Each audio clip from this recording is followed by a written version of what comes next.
Before we begin, the name is placed on the top right side of the screen. A blonde man notices a cute little cat with green and blue eyes in a basket in front of him. He asks, "What is that lump?" A young boy holding the basket tells the man that the cat is Toby, an attendant of Paudia Temple, and that this cat is a sacred creature offered by their temple. However, the cat thinks that he is the only man in this world whose face she knows. He is the emperor of this empire, Klaus von Bismarck. Despite his beautiful appearance, he has a ruthless and cruel nature. He is a man whose name will heat even in the fire of hell. The cat thinks, why was she sent to him out of all the people? Klaus asks Toby if he knows how to read mistletoe omens. The cat thinks that she cannot do that because she is not really a sacred creature. She hopes that Toby does something, or they are both going to die like this. Suddenly, another young man appears, holds the cat in his hand, and asks who this is. He is Lucas Walter, the Prime Minister of this empire. The cat thinks that he seems important and wonders if he has fallen for her beauty. Even though she does not know who he is, she thinks that having another ally here is beneficial. The cat has been told that she is pretty since she was born, so she is hopeful that she will charm him to overcome this situation. However, Lucas says fetching the mistletoe branches is very troublesome and asks how about letting it divine with rune letters instead. The cat thinks this guy is just crazy as well. Lucas puts some symbol rocks on the table and asks Klaus what they should divine. How about today's lunch menu? If it cannot even guess such a trivial thing, it is useless, and he will feed it to the bears. The cat is scared as hell. She thanks Toby for taking care of her so well until now. Since it has come to this, if she is going to die anyway, she is not going to be scared of these jerks and then picks up a stone. As Lucas observes the stone, he tells Klaus that this cat has chosen beef. But Klaus looks at the cat with cold eyes and says that he did not eat beef for lunch. The cat cannot believe that she made a wrong choice. Klaus says that there is nothing more to see and orders to throw the cat in the bear enclosure. However, Lucas saves the cat and says even if Klaus did not eat it, roasted beef was definitely the main dish. The cat gets some hope that she might have guessed it right. Then he presses that he just wanted to entertain Sven, his bear. But giving such a tiny furball to him will not even be a snack. However, Lucas tells Toby that Klaus will remember the loyalty of the Paudia Temple and will be with the priest and the sacred creature forever. Toby says that he is deeply grateful and takes his leave. However, the cat says that he cannot leave her here alone. Klaus asks him what he is supposed to do with this lump if he leaves. The cat also cries and requests not to leave her here because these guys are completely insane. Klaus has appointed Toby as the royal caretaker of the sacred creature. However, the cat feels sorry for him, but is also relieved. Lucas picks up the cat and tells Klaus that it is an odd-eyed cat, and it is said that odd-eyed sacred creatures see their future with their green eye. Klaus looks curious and says let's see what it can do. However, the cat is still thinking she is not a sacred creature and cannot see the future. She is just a cat, actually a human turned into a cat. The cat is thinking about where it all went wrong. She was just an ordinary banker, and her name was Lim Marie. On a particularly exhausting day, she wondered if it was a mistake to stop by a bookstore to indulge in her hobby, or maybe not realizing that the imperial family was so heartless and cruel. She wondered if it was a huge mistake to buy that book just because the cover caught her eye. After a tragic bus incident, she thought she was dead. When she came to her senses, she had become the cat in that novel. She was born to the temple cat Katrina as her kitten and was offered to Klaus as soon as she was weaned. It is absurd enough to be incarnated into a novel she had only read 3 chapters of. 2 of those chapters were character descriptions. However, the title of the novel was Klaus and Cat. Even the character description had the cat right after Klaus, so she is an incredibly important cat. The last sentence she read before the accident was about how to transform into a human, so this cat might be a humanoid. That is her only hope now, the only way to end this precarious life as a cat that might get dragged to the bear enclosure at any moment. The problem is she did not get to read how. She thinks she has to roll forward and backward, then jump from the 3rd floor. Or maybe she just needs to eat something, but it cannot be helped. She just has to try everything. Later on, when she wakes up, it is already evening. She thinks, why is it that no matter how much a cat sleeps, it is always sleepy? She hears someone saying to Klaus that a pigeon has brought a letter. A hidden illegal child of the late emperor has appeared in a remote area of the Vich state. Klaus orders Lucas to deal with the illegal child and any accomplices as traitors. Lucas asks Klaus if he did not even see who they are, but Klaus says what good it would do to see them. Unless it is a sister they can send off to Marie Herzentin, he notices the cat on the floor who is pretending to be asleep and asks why she is here. Klaus says this sacred creature has no sense. The cat notices Klaus standing just beside her. She thinks if he is trying to kick her roughly, but Klaus sits next to her and asks if she wants to guess tonight's menu. Lucas picks the cat up and asks where the royal caretaker of the sacred creature is. Toby comes in and apologizes to Klaus. He tells him that he was sending a letter to the temple and briefly stepped away. Lucas asks him if the cat always stays in this audience room. Toby tells him it seems that the sacred creature keeps coming here, maybe because it is the first place it stayed or maybe because it is warm. The cat cannot understand what they are talking about. If she is not supposed to live here, but this is the warmest and nicest place. Lucas suggests that the chamber is also warm, so should they take it there? But Klaus says bringing an animal into the chamber is filthy. Klaus orders Toby to make sure this sacred creature does not enter his chamber or residence beyond this door. The cat is surprised and thinks that she thought he would kick her out, but fortunately, there is nowhere as warm as here in the entire palace. The next day, the cat is trying a human transformation step 17, which is doing a backward roll while eating broccoli. Toby notices the cat and says that she is really good at tricks.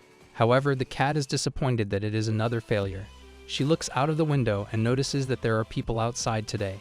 Toby gets excited and tells the sacred creature that Princess Michaela is coming today, and she is incredibly beautiful. Michaela is the only sister of Klaus. She is also the Queen of Greyhan, their allied nation. The cat is thinking that she looks so young and wonders how old she was when she got married. Talking so casually about sending off such a cute little sister like that is truly heartless. Klaus warmly welcomes his sister, present and thinking if he can be like that. Michaela's husband is also with her, and his name is Argal. He says that he's honored to have Klaus's invitation. However, Klaus says that Michaela missed the weather here so much, and she sent numerous letters. Then Klaus brings the two inside the palace. Michaela is super excited to see the cat. She says that the only companions her brother keeps are bears and hunting dogs. Klaus tells her that it is a sacred creature sent by the Temple of Pavia. Lucas tells her that she has even guessed Klaus's lunch menu using rune divination. Michaela thinks that is amazing. She asks Toby how old the cat is. He tells her that she is about 2.5 months old. The queen cannot believe the cat's beauty and says how can it be so small and cute? Its fur is so soft, and its nose is so tiny. However, the cat is happy hearing all this and thinks she is quite the adorable one. She gives Michaela a little fan service by cutely stretching her body. Michaela is totally captivated by her charm and asks her brother if she can keep this cat. Klaus says that she can take it, but Lucas reminds him that the sacred creature of the temple cannot go outside of the empire. Michaela asks what this little cat's name is. Come to think of it, the cat also realizes that she does not have a name. Toby tells Michaela that they have been calling it the sacred creature. Michaela is upset that something this pretty does not have a name yet. She says the Harella royal family is heartless, just like their master. Klaus says a lump of meat destined to be fed to a black bear soon does not need a name, but Michaela warns him that he should not say such blasphemous things. The goddess Pavia will not forgive him. She says if Klaus will not name her, she will. She names the cat Marie. The cat is surprised that it is the same name as in her previous life. Michaela tells them that on her way, she met an oracle, and he told her that while heading south, she will meet a noble person named Marie. Michaela thought if it is south of Greyhan, it must be the Harella Palace. She thought that her brother had found the woman of his dreams. Since that is impossible, she will name the new family member Marie. Klaus says it is better to believe in the prophecies of the sacred cat than believing in what some wandering oracle says. However, Michaela asks Klaus if she can name it. Klaus tells her to do as she likes, but she still cannot trust her brother. She asks him to promise to protect Marie. Klaus carelessly says all right, but Michaela is not satisfied and asks Klaus to formally swear to protect the sacred creature named Marie. Klaus orders someone to bring his sword. He places his sword in front of his face and makes the promise to protect the sacred creature of the Temple of Pavia Marie. Along with Michaela, he says that under him, she will be saved from anything. The queen is happy and thanks Klaus. She also asks her husband if he heard that. Lucas secretly thinks that by making even the king of another country a witness, Michaela is one step ahead of Klaus. However, the cat is happy that finally she can say goodbye to the fear of the bear enclosure. But one day later at night, Marie is not feeling well. That morning, Toby tells Michaela that he wants to go to the temple. He is worried because there has been no response to his letters. He requests Michaela to stay with Marie in the meantime. Michaela says that she will take good care of her. Michaela seems to like Marie a lot and has not left her side since she arrived in Kayla.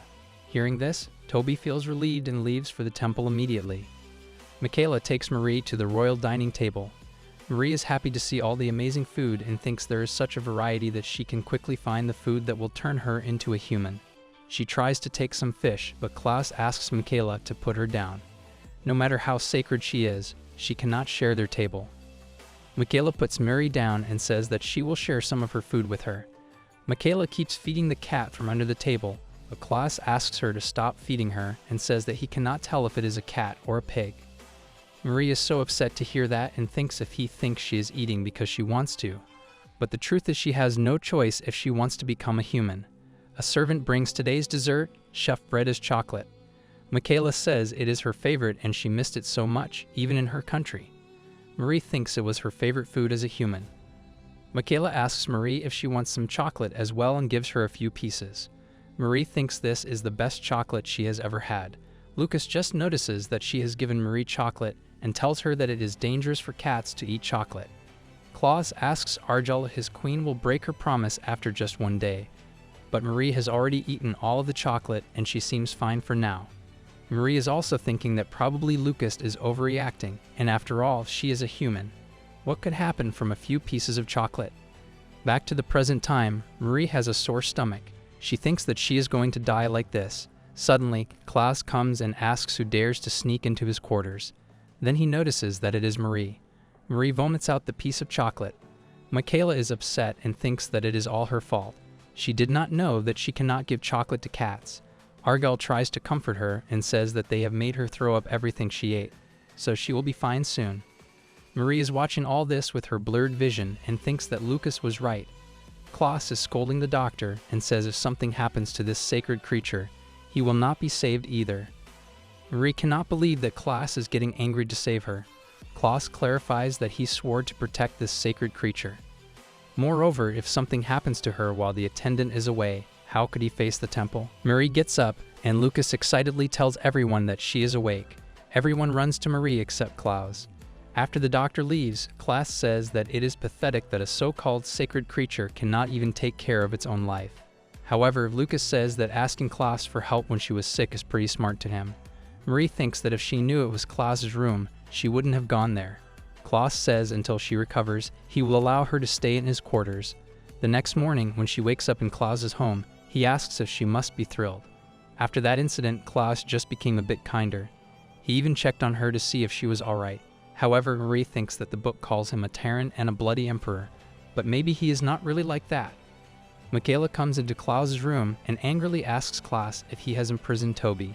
She asks Klaus what this is about and says that this is too much, imprisoning an attendant who just went to his temple. She says that she was the one who allowed him to leave, so Klaus should take her instead.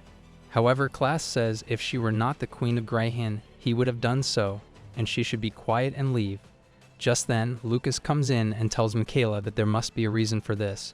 Lucas says that he actually did not want to send Toby back to the temple because he is now officially the royal caretaker of the sacred creature. Additionally, the temple has recently not been following the imperial orders, so he wanted to set an example.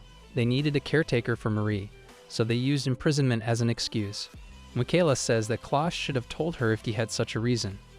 Michaela requests Klaus to release Toby as soon as possible. She wants the caretaker to confirm that Marie is alright. After Michaela leaves, Klaus asks Marie if having no sister is a big blessing. However, Marie thinks that it is better to not have a brother like him. Later on, Toby is released, and Marie is happy to see him. Toby is almost crying and says that she has become so thin he should not have left her. Fortunately, he was released after just one day. Later on, Toby brings food for Marie and says that he asked Lydia to make salmon porridge for her. Marie is excited to see it because it has been so long since she had it. Since the chocolate incident, Michaela has only been giving her milk. Someone comes in and says that she likes it hot, so why cool it down, and asks Toby to just give it to her as it is. It is none other than Klaus. Marie wonders why he is an emperor when he could be a model. She cannot understand why he is staring at her like that. Klaus asks Toby to give him the porridge and tries to feed Marie. but it seems like the master does not know about the cat tongue. He continuously tries to feed Marie, but she seems to have an attitude. After all his efforts, Klaus says that it is his order to eat the food. Finally, Marie finishes the porridge, and Klaus says that he is glad she is eating well. However, Marie thinks that this guy will definitely kill her someday. Klaus tries to pet Marie, but he seems hesitant, so Toby shows Klaus how to gently touch her. However, Klaus says there is no point in touching a beast. Later that night, Toby sets a bed for Marie and says it is time to sleep. He is so glad that she is getting better. After a week she has fully recovered, but a new problem arises. Marie cannot sleep, and she really wants to hunt. However, her inner self is getting mad and trying to remind her that she is still a human and must not forget it. But Marie cannot stop herself when she sees a mouse. While hunting the mouse, she comes out of the palace. She cannot understand where she is now. She hears some noises. It's Toby presenting something when the princess is with him. For a woman, it causes either miscarriage or infertility, but it is not life-threatening. Either way, it is good for them. People behind the door are saying that it appears harmless on the surface, so it is perfect for avoiding suspicion of poisoning. Someone asks, "What about Lucas, who is always by his side?" But the other one says he will not eat it if it is sprinkled with nut powder since Lucas has a severe nut allergy. Marie thinks they are targeting Klaus and wonders who these madmen planning to kill the king are. The door is closed, so she cannot even see their faces. She thinks she needs to get to Klaus and runs away. When she reaches Klaus's quarters, she finds that he is sleeping soundly. Marie wonders why she is so worried about this guy, but they definitely mention poisoning. She will just take a quick look and leave. Klaus is sleeping peacefully and has no idea that someone is trying to kill him. Suddenly, Klaus wakes up and notices that Marie is on his bed.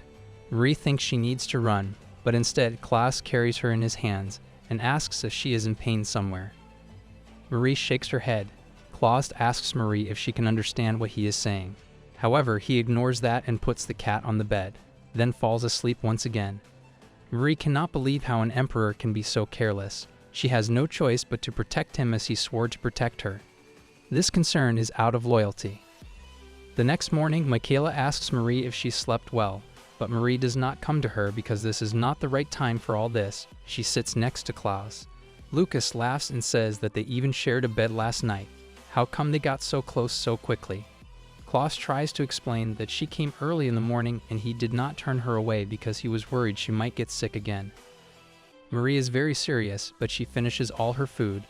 Of course, she needs energy to fight back the evil. Marie is now suspicious of everyone. She keeps a close eye on everyone who comes to the royal court. She is particularly wondering about someone who met Klaus yesterday. After taking a break from the royal court, Toby comes to Marie and asks if she is cold, but she shakes her head. Toby excitedly says that she is truly remarkable. Lady Katrina could not express herself so well. By the way, Katrina is Marie's mother. Klaus asks Toby if the sacred creatures often express themselves. Toby tells him sometimes they show what they like and dislike. Lucas says if this is true, they should ask Marie what she thinks of Lucas, if he is handsome or not.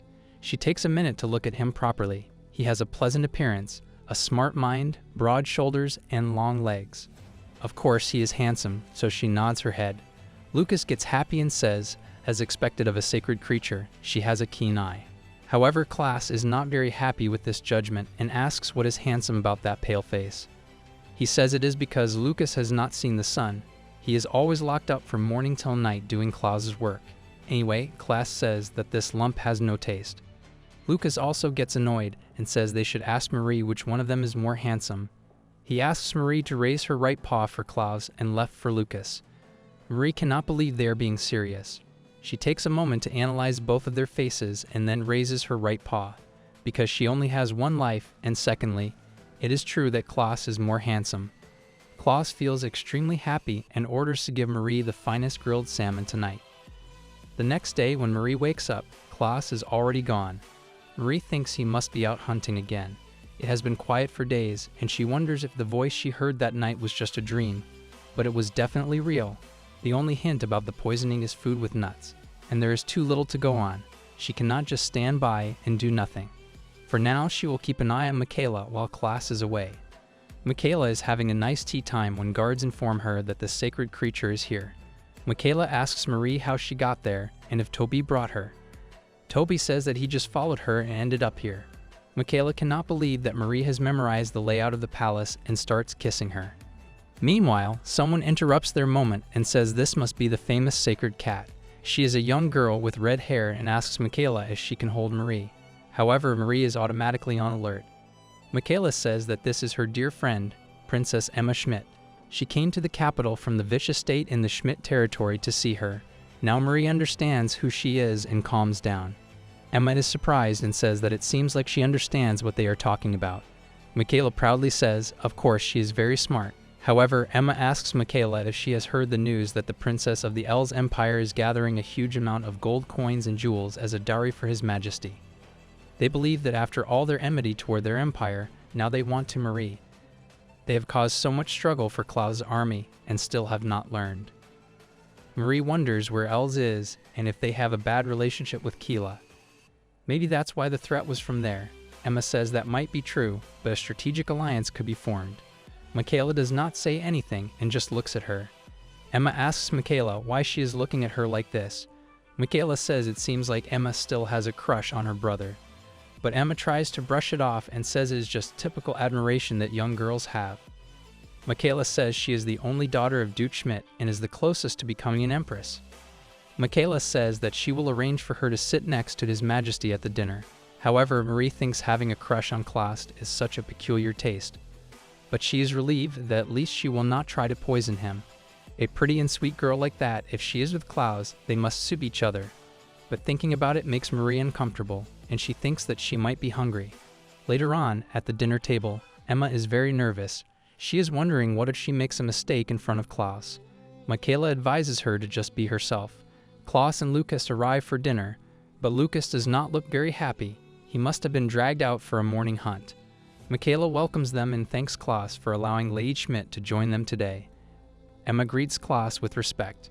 Michaela says that today's main dish is venison, taken from the deer Emma brought from Vitch. Klaus asks if that is all she has to say. If she is done talking, they should sit down because if Lucas stands any longer, he might collapse. Michaela makes Emma sit near Klaus. Klaus notices that Marie is sitting far away today, so he asks her to come closer. Michaela says she heard that Klaus caught a game today. Lucas tells them it is winter, so they only got 2 foxes.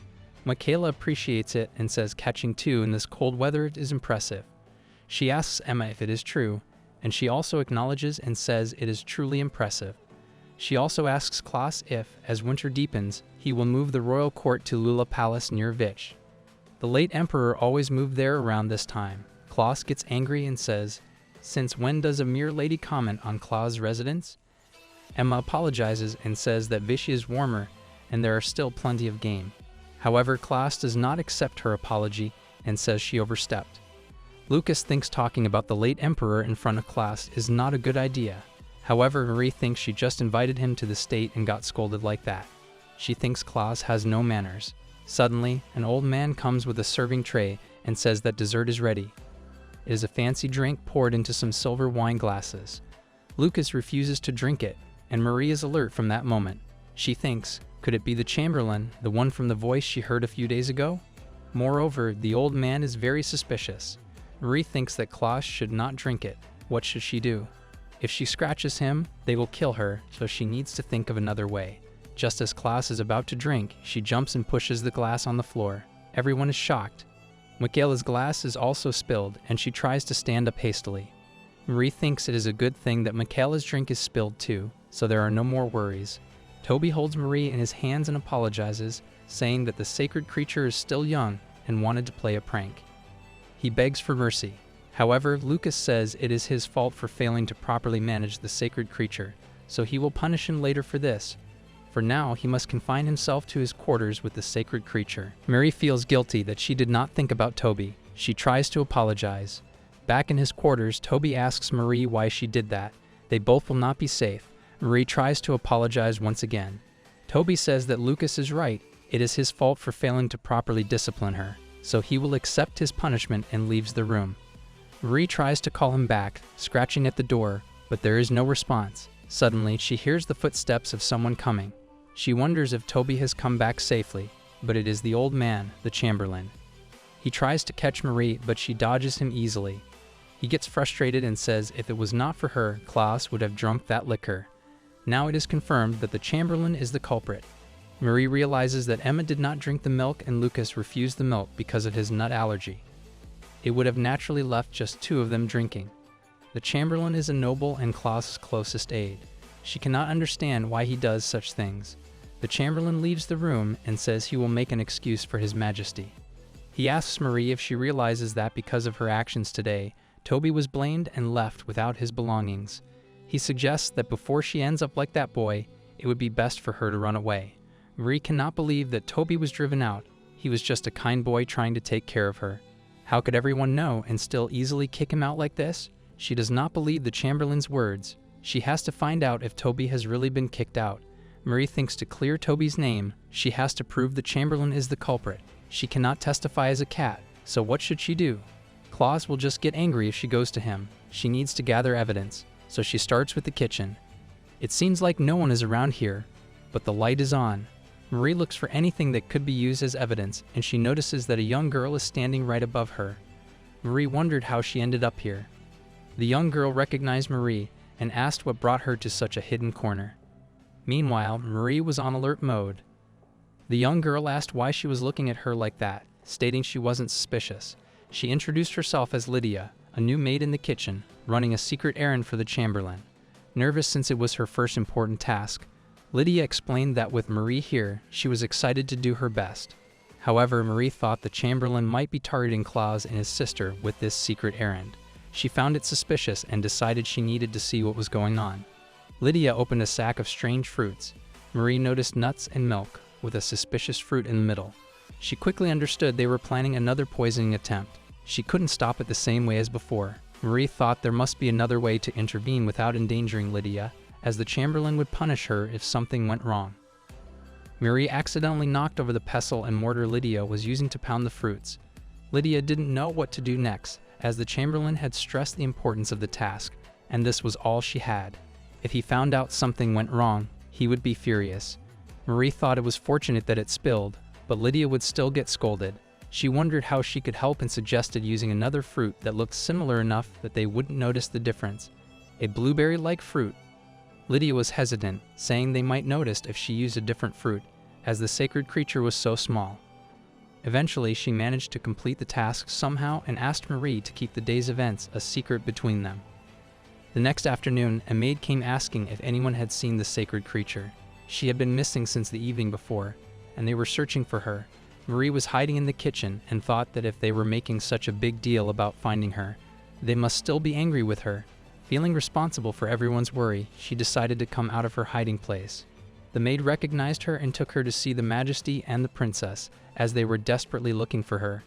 When presented to Michaela, Marie was asked where she had been all night, covered in ashes.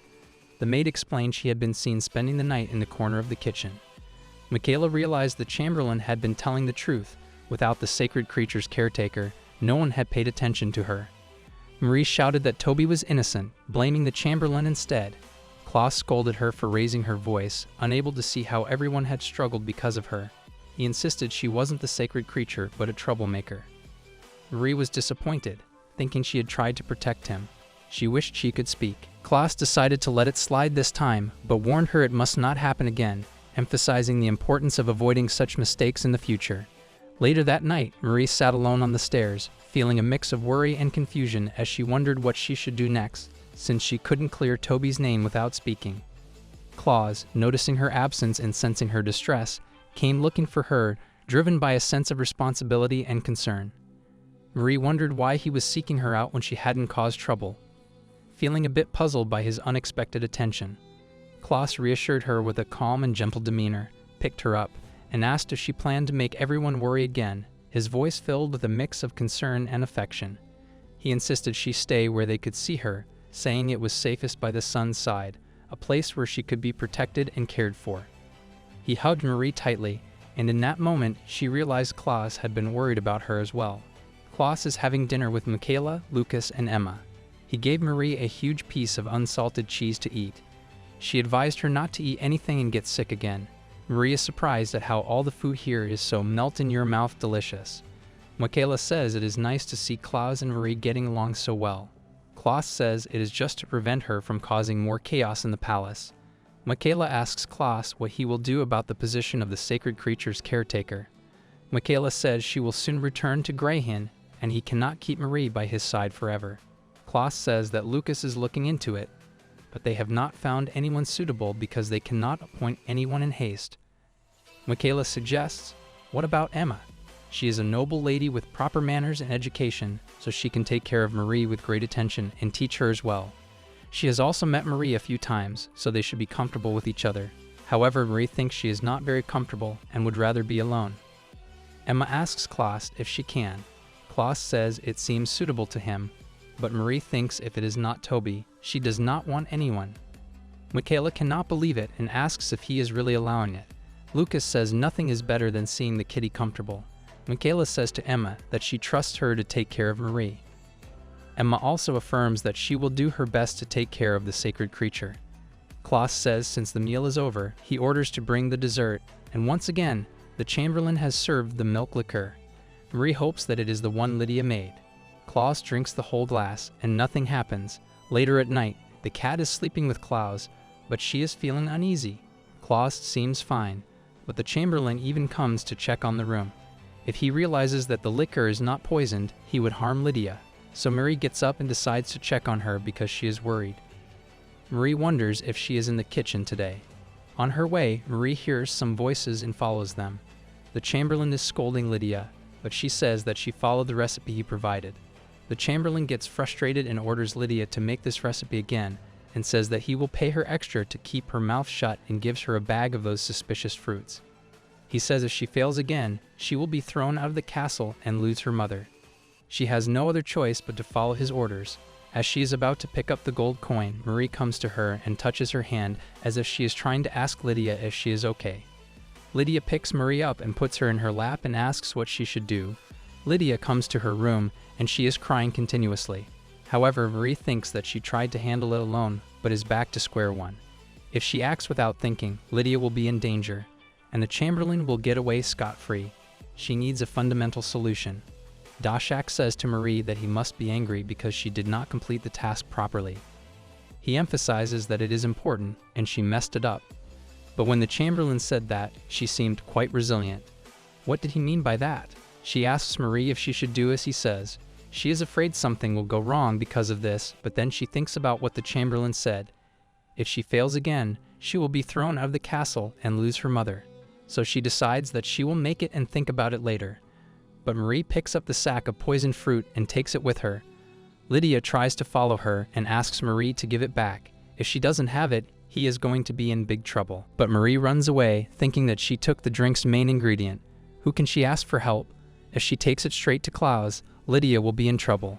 Then she thinks about Lucas. He handles many tasks Klaus assigns. Someone like that would not be involved with the Chamberlain, and he is still working in his office at night. He is surprised to see Marie there.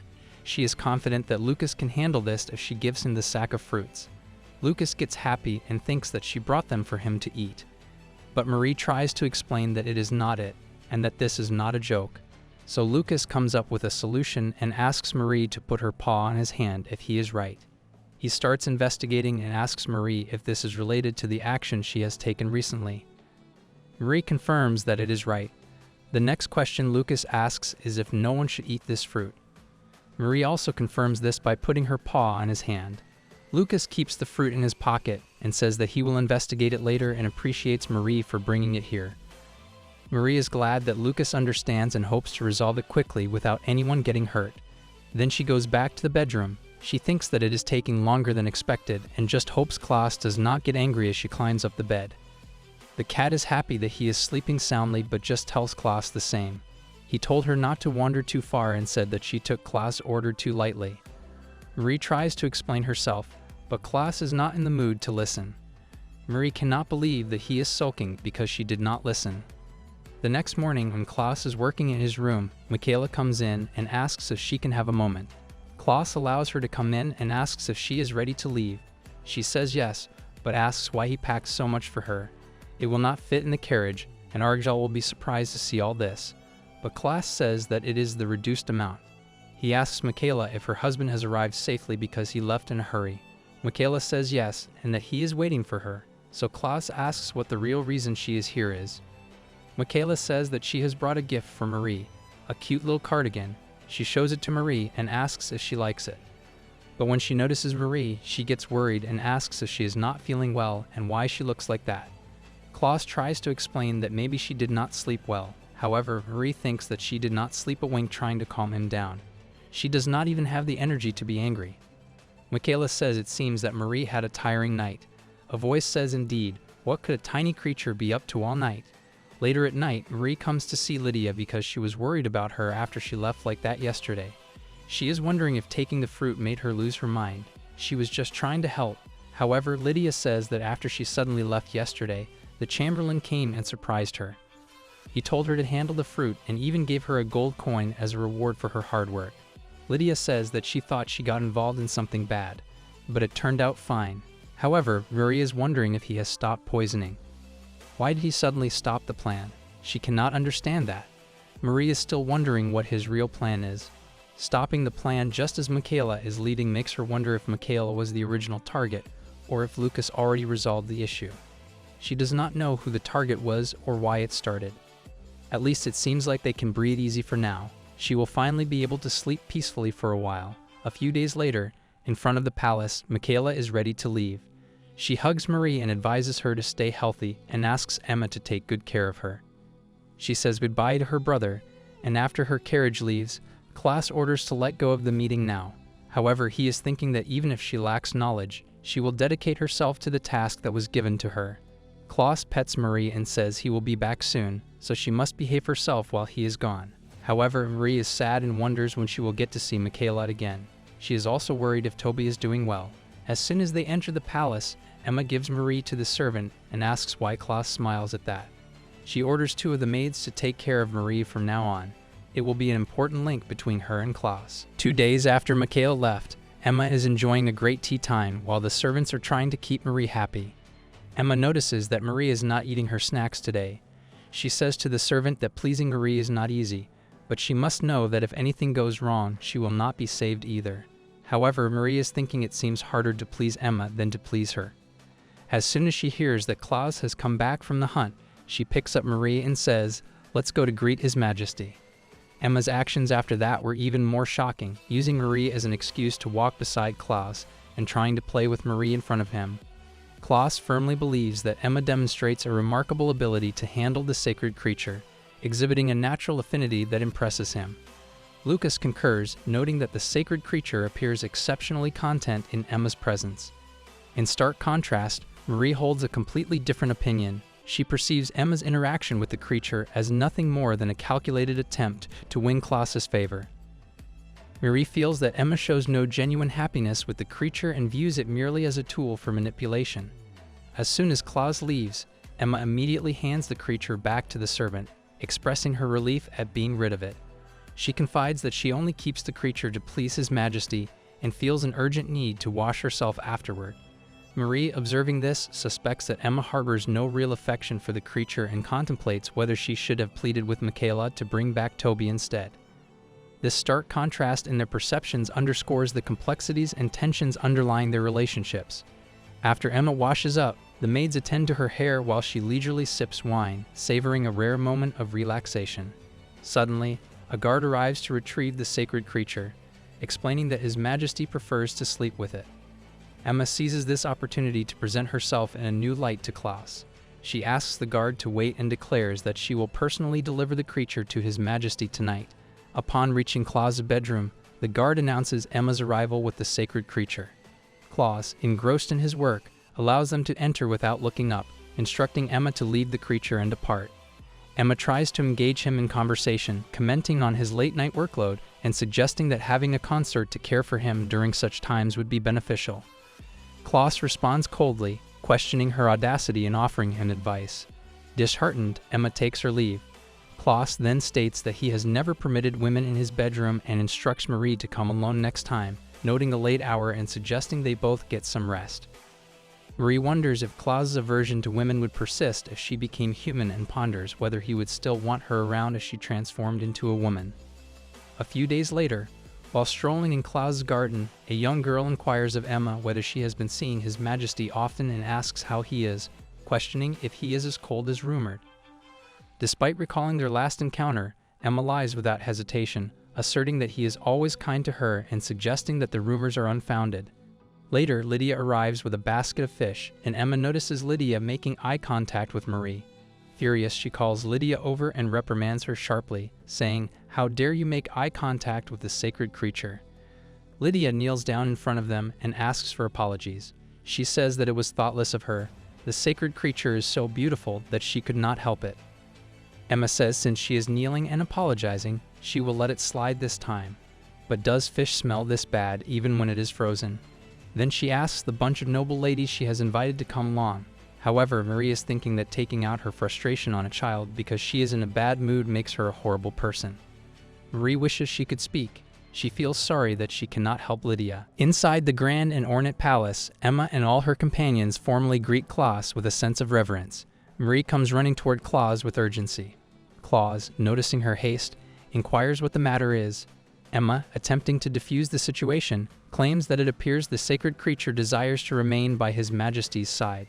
She calls out to Marie, but Marie, feeling betrayed, refuses to respond, perceiving Emma as a deceitful person. In an attempt to retrieve her, Emma grabs Marie, but in the struggle, Marie's paw inadvertently injures her. Witnessing this, a maid rushes over to assist. Klaus immediately orders the maid to take Emma to the doctor to have her injuries thoroughly examined. Klaus comments that there is never a dull moment when Emma is present and instructs her to apologize to the lady involved.